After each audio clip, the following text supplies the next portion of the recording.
रामकृष्ण हरी. ओवी ज्ञानोबरायांची एक तरी ओवी अनुभवावी. ग्रंथराज ज्ञानोबरायांची ज्ञानेश्वरी. या ज्ञानेश्वरी मधून आपण जगतामध्ये ओवीच्या माध्यमातून प्रत्येक ओवीचा अनुभव येण्यासाठी काही दृष्टांत असतील माऊलीचे, काही सिद्धांत देतात, ते कशा करता देतात, सिद्धांत करता दृष्टांत का, दृष्टांत करता सिद्धांत, हेही लोकांच्या सामान्य लोकांना कळणं फार गरजेचं आहे. आज कलियुगामध्ये कीर्तन प्रवचन म्हटलं की लोक फक्त विनोद दृष्टांत एवढंच, पण हा दृष्टांत कशा करताय हे कळणं गरजेचं आहे. कारण ज्ञानोबरायांची ज्ञानेश्वरी काही ज्ञानोबरायांनी माऊलीनं दृष्टांत देऊन सिद्धांतापर्यंत पोहोचवलं जर असेल तर सिद्धांत काय आहे हे कळणं फार गरजेचं आहे. म्हणून सिद्धांता करता दृष्टांत असतील तर फक्त दृष्टांत श्रवण करून, गोष्टी पाठ करून, गोष्टी फक्त लक्षात ठेवून सिद्धांताकडे पाठ करणं म्हणजे तो एक मूर्खपणा आहे. मूर्खपणा याचा अर्थ तो अज्ञान आहे. मग ज्ञानोबरायांची ज्ञानेश्वरी श्रवण केल्यानंतर, वाचन केल्यानंतर, मंथन केल्यानंतर, चिंतन केल्यानंतर ज्ञान तर झालंच पाहिजे. ते ज्ञान होण्याकरता ते ज्ञान पैगा बरवे, जरी मनी अति आणावे, संताया भजावे सर्वस्व. कारण संताला भजावं. मग संताला भजवण्याचं किंवा संतांची सेवा करण्याचे किंवा संतांचं असणारं चिंतन हे आपण मनोगत करण्याकरता आपण काय केलं पाहिजे? ज्ञानोबरायांच्या एका एका ओवीच्या माध्यमातून, ज्ञानोबरायांच्या दृष्टांताच्या माध्यमातून सिद्धांतापर्यंत पोचलं पाहिजे. आज आळंदी, पंढरपूर, देहू, पंढरपूर सर्व संतांच्या मांदेआळी संत वाङ्मयामध्ये, नामाच्या गजरामध्ये, जयघोषामध्ये, अशा जयघोषामध्ये विठुराया पंडुरंग परमात्म्याकडं ते भेटायला चालले. याला कारण या संत आहेत, त्या संतांची कृपा आहे.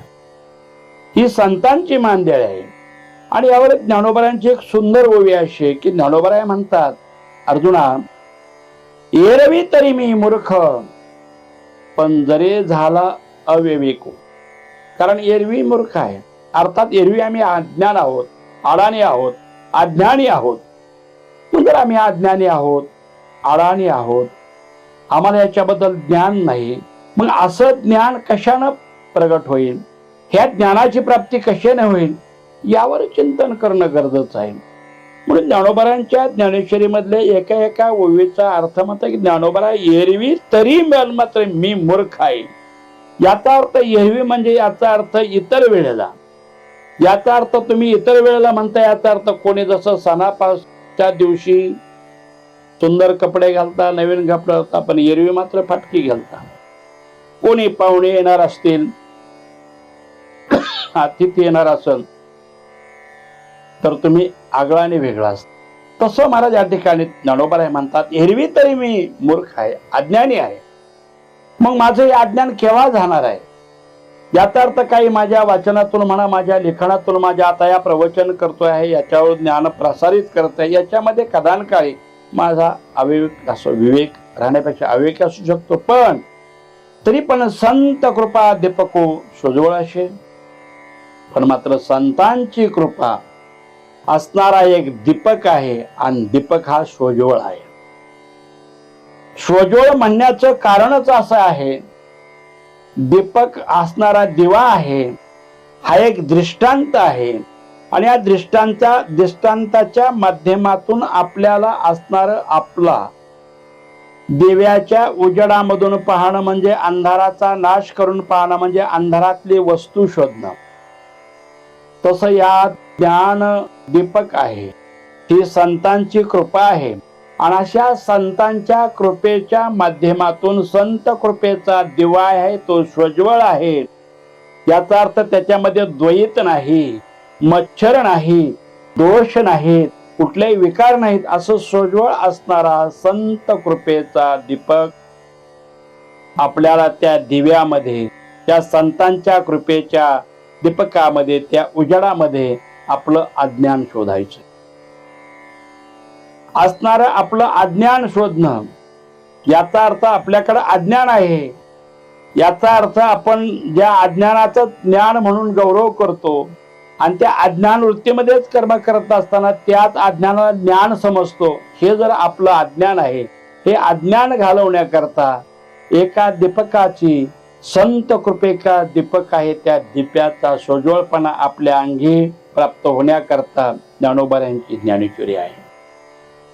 म्हणून संतांचे विचार आहेत. याचा अर्थ संत चरणी रज लागता सहज. अनेक ठिकाणी तुकोबारायांचे प्रमाण असतील, नाथांचे असतील, जनाबाईचे असतील, मीराबाईचे असतील, पण संत चरणी रज, संतांच्या चरणाजवळ गेल्यानंतर संतांच्या चरणाची मातीचा स्पर्श झाला तरी आपले वासनेचं फळ जातं, जळून जातं, त्याचा नाश होतो. याचा अर्थ जर आपला वासनेचा क्षय आहे, फक्त संतांच्या चरणाची मातीने स्पर्श करावा. मग संतांच्या चरणाच्या मातीने जर स्पर्श जर केला तर संतांच्या अंतकरणातले जे काही विचार आहेत, अंतकरण जे सोज्वळ आहे, त्या अंतकरणाचा प्रभाव हा चरणाच्या माध्यमातून ज्यावेळेस स्पर्श करतो, चरण ज्या धरती मातेला स्पर्श करतं, धरती मातेची माती सुद्धा जर अंतकरणातल्या विचारानं जर